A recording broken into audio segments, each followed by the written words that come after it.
옆 사람 이렇게 축복할까요? 성도님은 존귀한 분입니다. 하나님이 성도님을 위해서 희생되셨습니다. 예수님짜리 인생을 삽시다. 할렐루야. 오늘은 학개서 2장 6절에서 9절 말씀을 가지고 교회의 영광과 교회의 감사라는 제목으로 말씀을 함께 나누길 원합니다. 제가 99년부터 2001년까지 일산에서 어느 교회 교육전도사로 강도사로 사역을 하다가 2001년 사역을 다 마무리하고 2002년도에 경상북도 경산이라는 대학 도시로 내려갔을 때 일입니다. 그 경산은 제가 내려간 교회는 선교사님이 한국교회 초대 해외 선교사님이 직접 세운 교회로 100년 이상 역사를 가지고 있는 교회였습니다. 저는 그 교회 청년대학부 전임 사역자로 가게 되었는데 주변에 4년제 대학만 경산 안에 3개가 있었기 때문에 젊은 이들이 넘치는 도시고 활기찬 도시였습니다. 저는 지역교회뿐 아니라 선교단체도 섬긴 경험이 있던 터라 대단한 포부와 대단한 자긍심에 차서 그 교회에 부임하게 되었습니다. 그런데 첫 주 청년대학부 설교를 하고 예배를 드리며 저는 큰 충격에 빠질 수밖에 없었습니다. 작년 교인이 한 800명가량 출석하는 큰 교회였는데 제가 첫날 부임한 교회 제 기억으로는 예배한 인원이 한 30여 명, 청년부가 30여 명 모여서 예배했어요. 그러나 숫자보다 더 충격을 받았던 것은 그해 청년대학부 임원으로 섬기기로 해서 이미 몇 주 전에 뽑혔던 임원 중 대다수가 그 첫날 예배에 나오지 않았다는 것이죠. 전화를 걸어서 신방을 해보았더니 다들 취업 준비 때문에 바쁘다는 거예요. 목사님, 제가 섬기는 것보단 딴 새로운 임원을 뽑아서 섬기는 게 나을 거라, 이렇게 저를 협박하는 친구도 있었습니다. 마음이 참으로 착잡했습니다. 100년이 넘는 교회요, 선교사님이 직접 세운 교회였지만은 당시 청년부 우리 지체들의 눈에는 그 교회를 또 그 교회를 섬기는 사역이 별로 그렇게 영광스럽거나 가치 있다고 생각하지 않았던 것이죠. 조금만 나가면 물반 고기반 대학생 천지인데 대학 선교 청년 전도에 조금도 관심이 없었습니다. 속마음은 그들의 눈빛을 보니 속마음은 정말 하기 싫은데 장로님 아들이어서 권사님 아들이어서 어쩔 수 없이 예배하러 나왔다, 그런 표정들이었어요. 저는 하나님의 교회 또한 복음 사역을 자신의 세상 일보다 하찮게 여기는 청년들의 모습을 보면서 참 큰 안타까움과 또 마음에 정말 하나님의 영광을 바라보지 못하게 만든 사단의 그 역사 앞에서 참 큰 분노가 일어나는 것을 금할 수가 없었습니다. 사랑하는 성도 여러분들이여, 우리 햇불교회는 그런 모습이 되지 않길 소망합니다. 마지못해서 직분과 체면 때문에 교회에 나오는 자가 아니라 교회의 영광과 주신 직분의 가치를 바로 깨닫고 기쁨과 즐거움으로 주님을 섬길 수 있길 원합니다. 아무쪼록 교회가 가진 영광 앞에서 나 같은 것도 사용해 주시니 감사합니다. 겸손한 고백 가운데 기쁨으로 주와 몸된 교회를 섬기시는 저와 여러분 될 수 있기를 예수님의 이름으로 축원합니다. 그러면 여러분, 주의 몸된 교회와 그 교회를 통해 하나님 나라를 섬기는 이 모든 교회 사역들이 세상 일보다 후순위로 밀려야 할 정말 하찮고 가치 없는 것들일까요? 여러분, 교회의 영광과 가치는 얼마짜리나 되는 걸까요? 이 햇불 교회를 섬기는 게 얼마짜리 인생이 되는 걸까요? 교회와 성도의 가치와 영광은 어디에 있는 것입니까? 오늘 성경은 우리에게 분명히 말씀해 줍니다. 교회와 성도의 영광과 가치는 그 가운데 함께하고 계신 만국의 법에 예수 그리스도께 있다는 것이죠. 할렐루야. 2장 7절 말씀 우리 같이 한번 읽어봅니다. 7절 말씀입니다. 시작. 또 모든 나라를 진동시킬 것이며 모든 나라의 보배가 이르니리 내가 이 성전에 영광이 충만하게 하리라. 만군의 여호와의 말이니라. 아멘. 하나님께서 오늘 본문 7절 말씀에 보니까 만국의 보배, 모든 나라의 보배가 이 보잘것없는 스룹바벨이 세우는 가시나무 성전에 임할 것이라고 약속하고 있습니다. 그 성전의 만국의 보배로 인해서 그 성전이 영광으로 충만해질 거라는 거예요. 만국의 보배가 이럴 건데 그 보배가 이러면 그 성전의 영광이 충만할 거라는 거죠. 그러면 여러분, 스룹바벨이 짓는 성전에 임할 만국의 보배, 오늘 성경에 나오는 대로 예전에는 만국의 보배였는데 오늘 본문에는 모든 나라의 보배, 누구를 뜻하는 것일까요? 그 만국의 보배는 다름 아닌 하나님의 아들이신 성전에 임하실 예수 그리스도를 상징하는 단어입니다. 이사야 42장 6절에 보면 이사야가 이렇게 예언했습니다. 나 여호와가 너를 세워 백성의 언약과 이방의 빛, 만국의 빛이 되게 하리니. 이사야 49장 6절에 내가 나의 종이 되어 야곱의 지파들을 일으키며 이스라엘 중에 보존된 자를 돌아오게 할 것은 매우 쉬운 일이라. 내가 또 너를 만국의 빛, 이방의 빛으로 삼아 나의 구원을 베풀어서 땅끝까지 이르게 하리라. 이 두 구절은 구약에서 오실 메시아 그리스도를 예언한 성경 구절들 중에 일부입니다. 이사야는 오실 메시아 그리스도가 이스라엘의 언약을 회복시킬 뿐 아니라 이방의 빛, 만국의 빛이 될 것이라고 말씀했습니다. 이사야는 오실 메시아를 모든 나라의 빛이라고 표현했다면 오늘 본문 학개 선지자를 통해 하나님은 오실 메시아를 모든 나라의 빛일 뿐 아니라 모든 나라의 보배라고 소개하고 있다는 것이죠. 그러므로 스룹바벨 성전이 비록 가시나무로 지어진다 할지라도 그 성전을 재건하는 것은 매우 의미 있고 가치가 있는 것입니다. 왜 그렇습니까? 그 보잘것없어 보이는 성전의 참 주인이신 하나님의 아들 예수 그리스도께서 임재하실 것이기 때문입니다.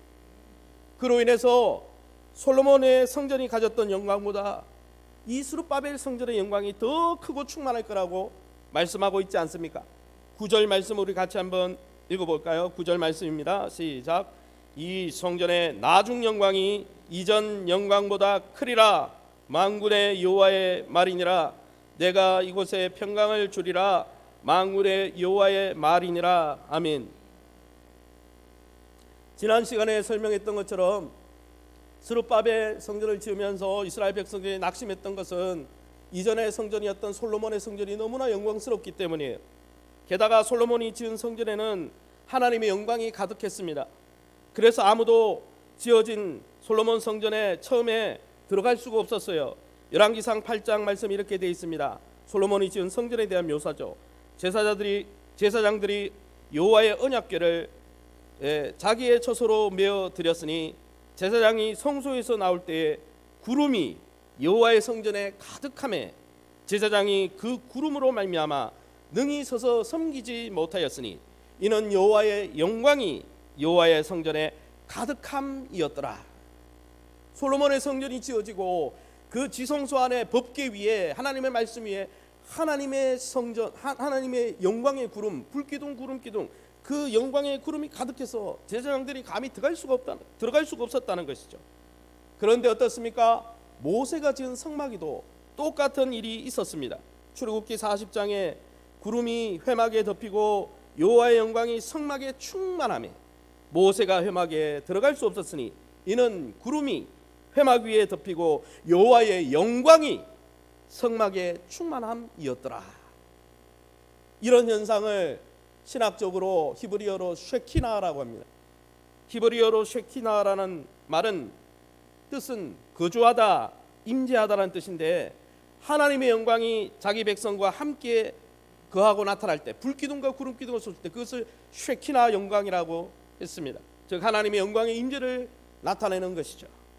그런데 여러분, 학개 선지자를 통해서 하나님께서 모세의 성막에 임했던 그 쉐키나 구름의 영광보다 솔로몬 성전에 임했던 그 쉐키나 구름의 영광보다 그것과는 비교도 되지 않는 하나님의 영광이 9절에 보니까 이 성전의 나중 영광, 스룹바벨의 성전의 영광이 이전 영광, 솔로몬의 영광보다 더 크고 놀라울 거라고 말씀하고 있다는 것이죠. 근데 왜 이렇게 말씀하시는 걸까요? 모세의 성막, 솔로몬의 성전, 그 안에 지성소 안에 언약궤 위에 머무른 이 영광의 구름은 하나님의 임재를 나타내는 그림자일 뿐이었어요. 그 구름이 하나님 자체는 아니었어요. 하나님이 함께 하신다는 것을 보여주는 증거였죠. 그러면 이 쉐키나 영광의 구름이 나타내는 성전에 임하는 하나님의 영광의 실체가 무엇일까요? 그 영광의 구름이 나타내는 그게 그림자라면 실체는 뭘까요?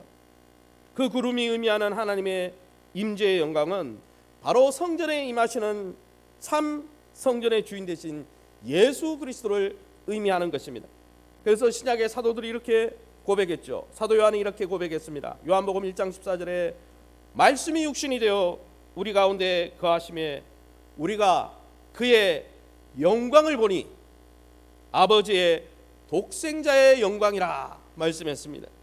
사도 요한은 언약궤 지성소 아래에 있는 법궤 위에 구약 성경에 나오는 대로 떠올랐던 그 구름의 영광을 말씀이 그 법궤 위에 있던 말씀이 육신을 입고 온 그리스도의 영광이다라고 설명하고 있는 것이죠. 예수 그리스도는 하나님의 독생자의 영광을 갖고 있다는 것이죠. 하나님의 영광 자체가 바로 예수 그리스도의 영광이라는 거예요. 할렐루야. 히브리서 기자도 이 성전에 임한 하나님의 영광 그리스도의 영광에 대해서 이렇게 묘사하고 있습니다. 히브리서 1장 1절에서 3절에 옛적의 선지자들 통하여 여러 부분과 여러 모양으로 우리 조상들에게 말씀하신 하나님이 이 모든 날 마지막 날에는 아들을 통하여 우리에게 말씀하셨으니 이는 하나님의 영광의 광채시요 그 본체의 형상이시라라고 말씀했습니다. 사랑하는 성도 여러분, 스룹바벨이 짓는 성전이 하나님의 그 성전에는 하나님의 임재를 상징했던 언약궤, 법궤도 없었어요. 예루살렘이 무너지면서 법궤 잃어버렸거든요. 제단의 불도 꺼져 있었습니다. 외형적으로 은과 금으로 입힌 성전도 아니었어요. 가시나무로 만들었던 성전입니다. 그러나 여러분, 스룹바벨 성전이 더 영광스러웠던 것은 여러분 만국의 보배 되신 예수 그리스도 하나님의 영광의 실체가 되시는 예수님이 임하실 곳이었기 때문입니다. 하나님의 본체시요 하나님의 영광 자체이신 예수 그리스도께서 그 성전의 후일에 임할 것이기 때문에 그 성전은 영화로운 성전이었다는 것이죠. 그러게 여러분, 은과 금이 없어도 언약의 보증인 법궤를 잃어버렸어도 그 성전을 세우고 재건하는 일은 매우 의미 있고 가치 있는 일이었습니다. 사랑하는 성도 여러분, 구약의 예수님의 초림을 맞이했던 그 스룹바벨의 성전이 그렇게 영광스러운 것이었다면 이제 예수님을 재림을 앞두고 재림을 준비하는 이 세상에 임하신 예수님이 직접 세운 기관인 하나님의 교회가 영광이 없겠습니까? 교회를 세우고 재건하는 일이 가치가 없겠습니까? 비록 외형적으로 40년 빛바래여서 정말 초라해 보이는 이 예배당이지만 또 성도가 많지 않지만 여러분, 이 횃불교회가 하나님의 영광이신 예수 그리스도께서 직접 세우시고 보존하시고 인도하시고 다스리시는 주의 영광스러운 몸이라는 사실을 깨달으시길 바랍니다. 주의 몸된 횃불교회의 영광이 오직 이 교회를 보존하시는 만국의 법에 예수 그리스도께 있음을 믿고 확신하시기를 예수님의 이름으로 축원합니다. 사실 보석함은 보석함 안에 있는 그 담긴 보물이 어떤 보물이냐에 따라서 보석함의 가치는 결정되는 것입니다. 아무리 화려하게 큐빅을 받고 뭐 가짜 다이아몬드라도 큐빅이라도 많이 박히면은 우리 성도님들 좋아하시잖아요. 권사님들, 그죠? 핀에도 큐빅이 박히면은 그게 좋은 거잖아요. 그러나 여러분, 아무리 화려하게 큐빅을 박아놓은 보석함도 그 안에 여러분 썩는 음식물이나 썩는 쓰레기가 담겨 있으면 아무리 보석함도 쓰레기가 담겨 있으면 쓰레기통이에요. 그러나 여러분, 빛바랜 낡은 나무로 만든 나무함일지라도 그 안에 64캐럿짜리 다이아몬드가 담겨 있으면 그 나무함의 가치는 다이아몬드 가치와 같이 올라가는 것이죠. 사도 바울도 일찍이 이러한 관점으로 연약한 주님의 교회를 바라보았던 것이죠. 고린도후서 4장 6절에서 7절에 그 하나님께서 예수 그리스도의 얼굴에 있는 하나님의 영광을 아는 빛을 우리 마음에 비추셨느니라. 우리가 이 보배를, 이 예수 그리스도를 질그리스에 가졌으니 이는 심히 큰 능력은 하나님께 있고 우리에게 있지 아니함을 알게 하려 함이라라고 교회를 설명하고 있다는 것이죠. 비록 여러분 우리가 연약한 모습인 우리가 금그릇이 아닐 수 있습니다. 은그릇 교회가 아닐 수 있습니다. 그러나 비록 질그릇 같은 깨어지기 쉬운 교회라 할지라도 만국의 법에 되신 예수 그리스도께서 함께 하시면 그 예수 그리스도의 영광과 존귀함으로 세상 그 무엇과 비교되지 않는 기관이요 존귀한 곳이 된다는 것이죠. 할렐루야. 사랑하는 성도 여러분, 저와 여러분은 지금 어디에 여러분의 가치를 두고 찾고 있습니까? 무엇을 근거로 여러분의 존재감과 자존감을 삼고 있습니까? 신자인 우리 성도들의 존재와 가치는 바로 우리와 함께 하시는 하나님의 영광 예수 그리스도 안에 있는 것입니다.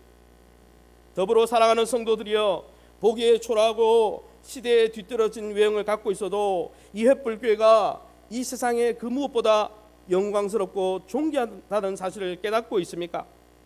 왜냐하면 횃불교회를 세우시고 지금 이끌고 계신 분이 바로 만국의 보배이시요 하늘의 하나님의 영광 자체이신 예수 그리스도이시기 때문입니다. 아무쪼록 우리 교회와 성도의 영광과 가치가 우리와 함께 하시는 하나님의 아들 아래 있음을 깨닫고 날마다 그 영광과 가치로움 속에서 이 횃불교회를 바라보고 우리 자신의 정체성을 발견하면서 하나님께 너무 감사할 수 있는 저와 여러분 다 될 수 있기를 예수님의 이름으로 축원합니다. 그러면 여러분, 교회와 성도의 여러분 영광 되신 만국의 법의 예수님께서 그 자녀된 성도들과 몸된 교회에 어떤 영광으로 입혀 주실까요? 두 번째, 우리 학계 선지자를 통해서 알 수 있는 것은 만국의 법에 되신 예수님께서 그의 몸된 교회와 성도들에게 하늘의 평강으로 입히신다는 것입니다. 할렐루야. 7절과 9절 말씀 다 함께 읽어봅니다. 시작. 또한 모든 나라를 진동시킬 것이며 모든 나라의 보배가 이르르니 내가 이 성전의 영광이 충만하게 하리라. 만군의 여호와의 말이니라. 이 성전의 나중 영광이 이전 영광보다 크리라. 만군의 여호와의 말이니라. 내가 이곳에 평강을 주리라. 만군의 여호와의 말이니라. 아멘. 이 성경에 보면 7절 하반절에 내가 이 성전의 영광이 충만하게 하리라. 만군의 여호와의 말이니라. 만국의 법에 되신 예수 그리스도께서 성전의 영광으로 충만하게 하신다는 것이죠. 그의 영광으로 성전된 교회를 충만하게 하신다는 것입니다. 그런데 여러분, 하나님께서 독생자의 영광으로 성전에 부으실 때 또 무엇을 부어 주신다고 했습니까? 여러분, 7절 이 하반절에는 내가 이 성전에 영광이 충만하게 하리라, 영광을 부어 주겠다고 하셨지만 9절 말씀에 보면 내가 이곳에 이 성전에 평강을 주리라. 만군의 여호와의 말이니라. 여러분, 9절 하반절에 그 성전의 충만한 영광 가운데 하늘의 평강을 주시겠다고 약속하고 계십니다. 예수 그리스도께서 주의 몸된 교회와 성도들에게 이 하늘의 평강을 부어 주시는 것입니다. 여러분, 예수님께서 교회와 성도에게 주시는 영광의 실체가 바로 평강이라는 것입니다. 할렐루야. 평강이라는 단어가 무슨 뜻입니까? 이 샬롬이라고 번역된 이 단어는 여러 번 제가 소개했지만 문자적으로는 전쟁이 없는 평화로운 상태를 이야기합니다. 전쟁하던 두 국가가 평화 협약을 맺고 화목하게 지내는 상태, 평화롭게 지내는 상태, 그게 바로 오늘 성경에 나오는 평강, 정확히 말하면 평화라는 뜻입니다. 그런데 구약 성경은 이런 문자적 의미를 하나님과 우리 사이에 적용시키고 있습니다. 여러분, 하나님과 우리 인생들 사이에 아담과 하와의 범죄 이후에 여러분, 하나님과 우리 사이에 심각한 갈등이 있지 않습니까? 우리는 선악과를 따먹고 하나님의 영광까지 도둑질하고자 했습니다. 하나님처럼 영광스럽게 된다고, 선악과 따먹으면 하나님처럼 된다고, 하나님처럼 영광스럽게 된다는 이 사단의 말에 속아서 선악과를 취했지만 오히려 죄의 노예로, 죽음의 노예로 신음하며 살고 있습니다. 죽음 이후에는 하나님의 영광을 빼앗으려고 했던 우리가 하나님의 준엄한 심판대에 설 수밖에 없는 그러한 처지에 놓여 있는 것이죠. 그러기 여러분, 이 세상에서도 또한 내세에서도 우리에겐 아무 소망이 없다는 것입니다. 그런데 여러분, 이러한 아무 소망이 없는 우리를 불쌍히 여기신 하나님께서 어떻게 하셨습니까? 이 갈등을 종식시키고 이 영적인 갈등을 완전히 종식시킬 수 있는 평화의 협정을 체결하셨다는 것이죠. 그 평화의 사신으로 하나뿐인 아들 독생자 예수 그리스도를 보내주셨습니다. 그 예수님으로 하여금 우리 죄를 대신 짊어지고 유월절의 어린 양처럼 십자가에 대신 달려 심판받게 하셨습니다. 그 평화의 언약을 믿는 자들에게, 예수 그리스도 이름을 믿는 자들에게 그 평화를 주시겠다고 약속하시고 지금도 주고 계시다는 것이죠. 그러기에 여러분, 만국의 보배이자 하나님의 아들이신 예수 그리스도께서 그의 영광을, 하늘의 영광을 다 버리시고 우리에게 이 참 평화를 주신 것을 기억하십시오. 그분이 하나님의 원수였던 우리를 그리스도의 형제로 불러주셨고 하나님의 자녀로 불러주셨고 하나님의 가족이 되게 하셨다는 것입니다. 자신의 영광과 생명을 다 버리면서 그 일을 행하신 것이죠. 바로 이것이 교회의 영광이요 성도의 가치인 것이죠.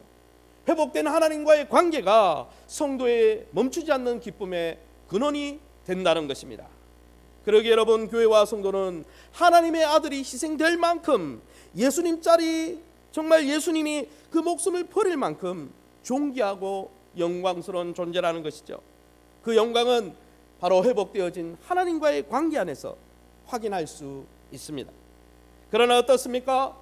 아들 예수님을 통해서 믿는 신자들과 교회를 향해서는 평강을 주시지만 하나님이 믿지 않는 불신 세상을 향해서는 어떻게 하신다고 했습니까? 6절 말씀 다시 한번 읽어봅니다. 6절입니다. 시작. 만군의 여호와가 이같이 말하노라. 조금 있으면 내가 하늘과 땅과 바다와 육지를 진동시킬 것이요. 7절도 상반절 읽어보겠습니다. 또한 모든 나라를 진동시킬 것이며. 아멘. 6절과 7절에 두 번 나오는 단어가 뭡니까? 진동입니다. 여러분, 온 천지를 진동시킬 것이라고 했습니다. 모든 나라와 열방을 진동시킬 것이라 했습니다. 이 진동은 흔들다, 떨리다 이런 뜻입니다. 여러분, 큰 지진이 일어나면 땅이 흔들리듯이 그것이 바로 여러분 오늘 진동이라는 단어죠. 여러분, 온 천지 만물이 하나님의 권능 앞에서 예수 그리스도의 재림 때에 뿌리부터 뒤흔들리는 날이 곧 올 것입니다. 여러분, 모든 나라와 열방이 세운 이 모든 삶과 역사적인 기초가 하나님의 권능 앞에 뿌리째 흔들리는 날이 올 것입니다. 그러나 어떻습니까? 하나님을 믿지 않는 세상은 그 죄악 가운데 뿌리째 흔들리겠지만 온 천지 만물 세상 열방이 뒤흔들릴 때도 4절 말씀처럼 4절에 뭐라고 되어 있어요?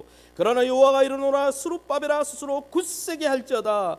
여러분, 4절의 기록처럼 하나님의 참 성전 되시는 예수 그리스도를 붙든 그의 백성들은 굳세고 흔들림이 없도록 주님이 붙들어 주신다는 것이죠. 왜요? 성전된 예수 그리스도를 통해 하나님과 우리 사이에 평화 협약이 체결되어 있고 우리는 하나님의 자녀라는, 하나님의 가족이라는 신분으로 지금 서 있기 때문입니다. 그래서 여러분, 이 놀라운 평강의 축복을 신약 성경이 이렇게 말씀했습니다. 히브리서 12장에 이제는 약속하여 이르시되 내가 또 한 번 땅만 아니라 하늘도 진동하리라 하셨느니라. 또 이 또 한 번이라 하시면 진동하지 아니할 것을 영존하게 하기 위하여 진동할 것들 곧 만드신 것들이 변동될 것을 나타내심이라. 그러므로 우리가 흔들리지 않는, 진동하지 않는 나라를 받았은즉 은혜를 받자라고 말씀했습니다. 베드로후서 3장에는 사도 베드로가 이렇게 말했습니다. 그러나 주의 날이 도둑같이 오리니 그 날에는 하늘이 큰 소리로 떠나가고 물질이 뜨거운 불에 풀어지고 땅과 그 중에 있는 모든 일이 드러나리로다. 그날에 하늘이 불에 타서 풀어지고 물질이 뜨거운 불에 녹아지려니와 우리는 그의 약속대로 의가 있는 곳인 새 하늘과 새 땅을 바라보도다. 할렐루야. 사랑하는 성도 여러분, 하나님께서 예수님을 통해 그의 성전으로 삼으신 우리에게 부어주신 이 평강을 누리고 있습니까? 예수님으로 인해서 회복된 하나님과의 관계 속에서 하나님과의 친밀함을, 하나님과의 그 화목함을 누리고 즐기고 있습니까? 성도가 엔조이해야 될 것은 세상이 아니고 돈이 아니고 바로 하나님과의 관계입니다. 성도의 존재감과 가치는 여러분 다른 것에 있는 것이 아니에요. 하나님께서 받아주시는 하나님이 예배 때마다 받아주시는 용납되는 존재로 우리가 하나님의 가족이 되었다는데 우리의 가치가 있는 것입니다. 사랑하는 성도들이여, 그러기에 아무쪼록 예수 그리스도의 십자가 희생과 섬김으로 우리에게 허락해 주신 하나님과의 친밀함을 날마다 누리시길 예수님 이름으로 축원합니다. 매일 에녹처럼, 매일 아브라함처럼 매일 하나님과 교제하며 동행하는 이 기쁨을 엔조이 하시길 바랍니다. 보잘것없는 우리를 그의 성령의 전으로 삼으시고 성령을 부으사 돌보시는 주의 사랑 안에 날마다 거하면서 하나님이 주시는 참 풍성한 삶을, 또 그 만족을 평생 누리시는 저와 여러분 될 수 있기를 예수님의 이름으로 축원합니다. 그러면 이 놀라운 영광과 평강을 주시는 예수 그리스도를 섬기는 성도들은 이 땅에 살 동안 어떤 삶을 살아야 할까요? 세 번째, 우리가 알 수 있는 것은 예수 안에서 평강을 누리는 교회와 성도는 다시 오실 주님을 기다리면서 이 놀라운 평강과 영광을 주신 하나님께 감사하며 그 하나님을 기쁨으로 섬겨야 한다는 거예요. 여러분, 오늘 4절 말씀 다시 한번 읽어볼까요? 4절 말씀 읽어봅니다. 시작. 그러나 여호와가 이르노라, 스룹바벨아 스스로 굳세게 할지어다. 여호사닥의 아들 대제사장 여호수아야 스스로 굳세게 할지어다.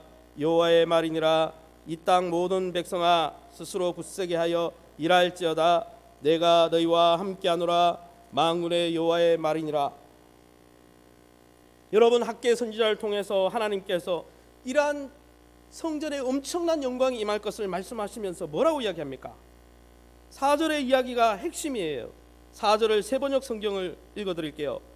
그러나 스룹바벨아 이제 힘을 내어라. 나 주의 말이다. 여호사닥의 아들 여호수아 대제사장아 힘을 내어라. 이 땅의 모든 백성아 힘을 내어라. 나 주의 말이다. 내가 너희와 함께 있으니 너희는 일을 계속하여라. 나 만군의 주의 말이다. 너희는 담대해서 그 일을 계속해라. 무슨 일을 계속하라는 거예요? 학계 선지자를 통해 하나님이 이 성전의 엄청난 영광, 그리스도의 영광과 평강으로 덮으시겠다 말씀하시면서 뭐를 독려하고 계십니까? 너희가 눈에 보이기에 보잘것없는 공동체지만 그 놀라운 성전을 재건하는데 힘을 내라. 힘을 내면서 주의 재림을, 주의 초림을 준비하는 그 공동체처럼 주의 재림을 준비하고 기다리라는 것이죠. 오늘도 그리스도의 몸된 성전으로 부름받은 성도들에게 주님이 동일하게 말씀하시는 것입니다. 주의 교회와 주의 나라를 섬기는 일에 계속 힘을 내고 감사와 큰 기쁨으로 열정을 다해 섬기라는 것이죠. 할렐루야. 그래서 히브리서 기자가 12장 28절에 이렇게 말하지 않았습니까? 그러므로 우리가 진동하지 않는 나라를 받았으니 감사를 드리자. 그리하여 경건과 경외함으로 하나님을 기쁘게 섬기자. 할렐루야. 여러분, 주의 재림의 날에 온 천하 열방이 하나님의 아들이신 그리스도의 권능 앞에 다 흔들릴 겁니다. 다 진동할 거예요. 그러나 여러분, 그리스도 안에 거하는 자들마다 하나님과의 평화 아래서 흔들리지 않을 것입니다. 우리는 그 영원한 새하늘 새 땅 새 예루살렘을 받을 것입니다. 진동치 않는 영원한 나라를 상속받게 될 겁니다. 그러면 이 놀라운 사실을 깨달은 성도는 어떻게 하라고 말하고 있습니까? 히브리서 12장 28절에 감사를 드리자 그랬어요. 이 놀라운 은혜를 받았으니 매일 감사의 제자를 드려야 하는 것입니다. 감사가 무엇입니까? 그 원문의 그 단어의 뜻은 하나님께서, 한번 따라합시다. 하나님께서 우리 삶에 어떤 은혜를 주셨는지 말과 행동으로 하나님께 알려드리는 것입니다. 하나님께서 우리에게 어떤 평강과 어떤 은혜를 주셨는지, 어떤 영광과 존귀를 입게 하셨는지를 기억해서 그 하나님이 베푸신 은혜를, 하신 일들, 행하신 일들을 매일 말과 행동으로 하나님께 다시, 하나님 내게 이런 분입니다. 하나님 내게 이런 분입니다. 하나님 나는 이런 존재가 되었습니다. 그렇게 하나님께 알려드리는, 이게 뭡니까? 예배 아닙니까? 예배가 뭐 하는 거예요? 찬양의 가사들을 보세요. 설교의 내용들을 보세요. 기도의 내용들을 보세요. 바로 우리가 예수 그리스도의 십자가 언약 아래 받은 주의 나라와 주의 은혜가 얼마나 좋은지 말과 때로는 행동, 뭡니까? 섬김으로, 물질로 표현하는 것이 예배입니다. 교회와 성도가 드리는 이 공예배야말로 감사의 대표적인 행위라는 거죠. 그래서 여러분, 예배를 회복하면서 정말 하나님이 주신 이 놀라운 은혜를 감사하며 감격하며 예배하는 것이 우리 성도가 이 땅에 사는 동안 해야 될 것이라는 거예요. 할렐루야. 더불어 무엇을 말씀했습니까? 히브리서 12장 28절에는 감사를 드리자 다음에 뭐라고 됐냐면 하나님을 기쁘게 섬기자라고 했어요. 여러분, 이러한 영광과 평강을 주신 하나님을 기쁨으로 섬겨야 한다는 것이죠. 그리스도의 십자가 섬김과 희생을 통해 우리에게 영광을 주신 하나님, 우리에게 생명을 주신 하나님께 이제 감사함으로 우리가 섬겨야 할 차라는 거예요. 왜요? 하나님이 독생자를 통해 우리를 먼저 섬겨 주셨기 때문이에요. 이것이 예배의 중요한 기능입니다. 교회와 성도가 드리는 예배는 하나님께 뭐 더 받기 위해서, 끌어내기 위해서 드리는 게 아니에요. 어떤 응답을 더 받기 위해서 드리는 것도 아닙니다. 여러분, 교회와 성도의 예배의 가장 중요한 동기는 바로 십자가 위에서 하나님의 영광을 버리고 하나님의 생명을 버리고 우리에게 그 영광과 생명을 넘겨주기 위해서 독생자를 통해 섬겨주신 하나님의 행위를 감사하면서, 하나님 먼저 나를 섬겨주셨네요, 보잘것없지만 나의 이 섬김을 받아 주시옵소서. 그래서 교회를 통해 예배하는 것입니다. 그 놀라운 은혜와 섬김에 감사해서 부족한 인생이지만 하나님 저를 받아주십시오, 제 작은 섬김을 받아주십시오. 그러기에 예배는, 또 여러분, 예배의 다른 말은 따라합시다. 예배는 곧 섬김입니다. 서비스라는 표현이 워십이라는 표현보다 더 좋은 거예요. 워십은 여러분 앵글로 섹슨 쪽에서 이 여러분 영미권에서 만든 거고, 섬기다는 단어는 원문의 뜻이에요. 여러분, 게다가 마지막 때가 되면 어떻다고 했습니까? 교회와 성도들이 예수 안에서 여러분 부음받은 이 영광과 평강을 사모해서 세계 열방이 그들의 보화를 들고 달려온다 그랬어요. 7절과 8절을 보세요. 제가 읽어보겠습니다. 모든 나라의 보배가 이르리니 내가 이 성전의 영광이 충만하게 하리라. 만군의 여호와의 말이니라. 은도 내 것이요 금도 내 것이니라. 아멘. 여기에 모든 나라의 보배라는 이 단어는 사실 이중적인 의미가 있습니다. 첫 번째는 앞서 설명한 대로 영적으로 만국의 보배 되신 예수님을 가리키는 것이고, 두 번째는 문자적으로 해석해서 모든 나라에서 실제로 보석을 들고 성전으로 나올 것이라는, 그래서 은과 금도 내 것이라는 표현이 나오는 거죠. 여러분, 언제 그랬습니까? 솔로몬의 성전에 하나님의 쉐키나 구름이 임하고 막 엄청난 일이 있자 솔로몬 성전이 세워지고 솔로몬의 왕국이 세워졌을 때 스바 여왕입니까? 시바 여왕입니까? 그 나라의 영광을 보기 위해서 그 역대 상하, 열왕기 상하에 읽어보면 많은 나라에서 예물을 들고 조공을 드리러 왔어요. 마지막 때에도 주의 몸된 교회와 그 영광을 보기 위해서 모든 나라와 백성들이, 모든 민족이 그 예물을 들고 교회 앞으로 하나님의 나라로 나올 것이라고 이사야 선지자는 예언하고 있습니다. 이사야 60장 5절에서 11절에 이렇게 되어 있습니다. 그때 내가 보고 기쁜 빛을 내며 내 마음이 놀라고 또 화창하리니 이는 바다의 부가, 바다의 재물이 내게로 돌아오며 이방 나라들의 재물이 내게로 오미라. 내 성문이 항상 열려 주야로 다치지 아니하리니 이는 사람들이 내게로 이방 나라들의 재물을 가져오며, 마지막 예수님의 재림 때 그 일이 일어난 거예요. 이사야 61장 6절에 오직 너희는 여호와의 제사장이라 일컬음을 받을 것이라. 사람들이 너희를 우리 하나님의 봉사자라 할 것이며 너희가 이방 나라들의 재물을 먹으며 그들의 영광을 얻어 자랑할 것이니라. 무슨 말입니까?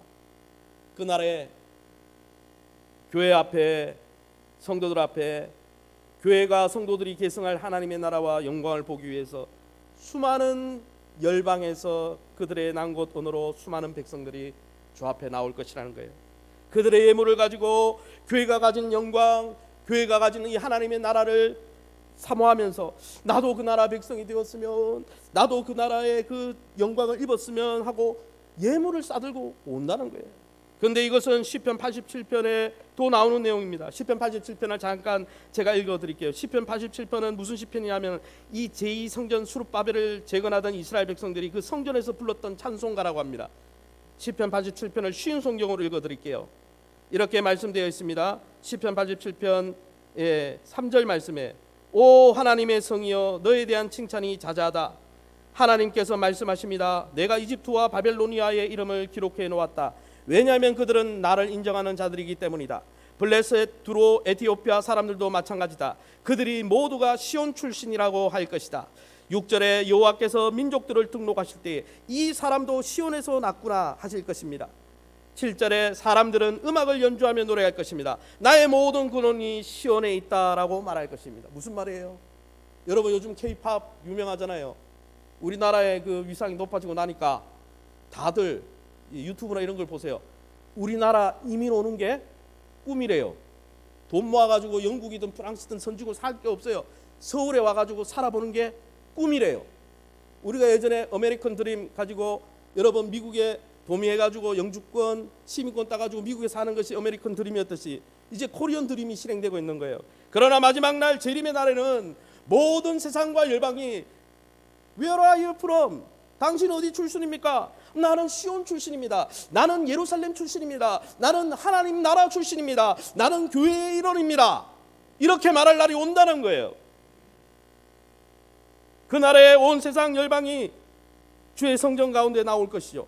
그날에 주의 교회가 온 우주와 세상의 중심이 되어서 부러움과 사모함의 대상이 될 것입니다. 여러분이 그런 존귀한 교회를 지금 섬기고 있는 거죠. 그러므로 사랑하는 성도 여러분, 하나님께서 예수님을 통해 이런 존귀와 영광과 평강을 이 교회 안에 두시고 우리를 사용하고 계시다는 것을 잊지 마시기 바랍니다. 그때 목사님 백투더퓨처 다시 돌아갈 수 있으면 내가 이 정도 영광인지 몰랐습니다. 교회에서 섬기는 게 이 정도인지 몰랐어요. 아이고 다시 시간을 주시면 그런 기회는 안 와요. 지금 깨닫고 지금 여기 헌신해야 되는 거예요. 사랑하는 성도 여러분, 육적인 눈으로 교회를 평가하지 말고 영의 눈을 열어 주의 교회의 영광을 바라보시기 바랍니다. 주의 몸된 교회를 사랑하시고 귀히 여기시기 바랍니다. 그 주의 교회가 영광스러움과 존귀함을 드러낼 수 있도록 기도하시기 바랍니다. 존귀한 교회입니다. 그뿐 아니라 여러분, 하나님께서 이 횃불교회를 통해서 앞으로 일으키실 많은 사역과 비전에 대해서 꿈꾸며 헌신하시기 바랍니다. 이 횃불교회를 통해서 이 지역사회의 영혼들이 돌아올 것입니다. 대한민국의 영혼들이 돌아올 것입니다. 세계 열방의 한 사람 한 사람이 주의 나라 시민으로 부름을 받을 것입니다. 주의 교회를 통해서 말이죠. 여러분, 주의 교회를 통해서 하나님 나라의 복과 이 평강이 흘러갈 것입니다. 그러기에 여러분, 주의 몸된 교회를 통해 하나님 나라의 시민된 것을 자랑스럽게 여기시기 바랍니다. 교회가 증가하는 생명의 복음을 자랑스럽게 여기시기 바랍니다. 이 세상과 죄악에 포로된 자들도 생명책에 기록될 수 있도록 그들을 위해 기도해 주시기 바랍니다. 사도 바울의 권면을 마지막으로 제가 말씀을 정리할까 합니다. 사도 바울이 이렇게 말했습니다. 그가 또한 우리를 새 언약의 일꾼 되기에 만족하게 하셨으니 돌에 써서 새긴 죽게 하는 율법의 조문의 직분도 영광이 있어 이스라엘 자손들은 모세의 얼굴에 없어질 영광 때문에도 그 얼굴을 주목하지 못하였거든 하물며 영의 직분은 더욱 영광이 있지 아니하겠느냐. 여러분, 율법을 위해서 일했던 모세도 하나님 시내산에 올라가 율법을 받고 그의 얼굴에 하나님의 영광의 광채가 있어서 수건을 가렸어요. 너무 두려워하니까. 그래 여러분, 그런 하나님의 영광이 있었다면 그리스도의 복음을 위해서 수고하는 교회 직분자들에게 놀라운 영광과 광채가 있지 않겠냐고 주님이 말씀하시는 것입니다. 마지막 날 모든 세계가 부러워할 것입니다. 여러분이 교회의 직분을 갖고 섬겼다는 것을 마지막 날 모든 사람이 부러워할 것이에요. 그러므로 사랑하는 성도 여러분, 교회 사역과 직분을 잃어버리지 말고 정말 존귀한 것을 걷어차지 말고 귀히 여기고 충성스럽게 감당하시기 바랍니다.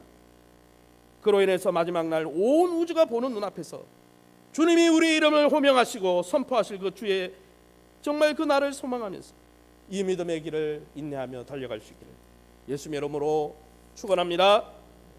시간에 우리 합심해서 말씀 붙들과 함께 기도하길 원합니다. 첫 번째 기도할 것은 예수님 안에서 우리의 자존감과 가치를 매일 발견하고 예수님 짜리 인생을 살게 도와주옵소서. 두 번째는 주님 주신 하나님과의 풍성한 관계를 매일 누리며 예배와 경건의 삶을 통해 주님과 동행하는 이 복됨을 누리게 도와주옵소서. 세 번째는 우리 횃불교회가 다시 오실 주님을 기다리며 천하 만국이 부러워할 이 사명과 직분을 받았으니 교회 앞에 섬길 때 감사함과 기쁨으로 섬길 수 있게 해달라고 우리 합심해서 통성으로 기도합니다. 주여 하나님 아버지를 감사합니다. 하나님 아버지, 정말 보잘것없는 은그릇도 아니고 금그릇도 아니고 나무 그릇, 질그릇과 같은 우리에게 만국의 법이 되신 예수 그리스도를 부어주셔서 아버지 보속함이 하게 되게 하신 것 감사합니다. 우리의 자존감과 우리의 영광이 그리스도의 영광 가운데 있음을 깨닫게 해주시니 감사합니다. 솔로몬의 성전에 모세의 장막에 하나님의 영광이 신실한 분이 임하여 하나님의 영광을 모든 열방이 보기를 원했던 것처럼 모든 열방이 자신들의 보배를 가지고 그 나라에 속하기를 원했던 것처럼 그 아버지의 날이 속히 올 터인데 하나님 날마다 하나님 그리스도 안에서 하나님 그의 영광을 깨닫고 우리 자신의 가치를 깨닫고 믿음으로 주님과 교제하며 주님이 부어주신 이 평강의 능력 회복되어진 하나님과의 관계 아버지와의 관계를 풍성히 누리며 날마다 주님과 동행하며 주의 응답을 받고 주님의 나라 하나님의 나라 하나님께서 돌보시고 인도하시고 몸주시고 인도하시는 놀라운 구조한 법을 이 땅에서 풍성히 누리다가 하나님의 나라에 갈 수 있게 인도하여 주옵소서. 더불어 다시 오실 주님을 기다리는 아버지의 예배의 장소 뱀불교회를 재건하고 영적으로 섬기는데 감사함과 즐거움과 기쁨으로 섬기게 해주옵소서. 아무도 잃어버리는 자가 없게 하시고 아무도 그 가치를 알지 못하여 차버리는 아버지 그러한 어리석은 일을 하지 않도록 하나님께서 우리의 영안을 열어주시고 영적 귀를 열어주시고 마지막 때에 자력다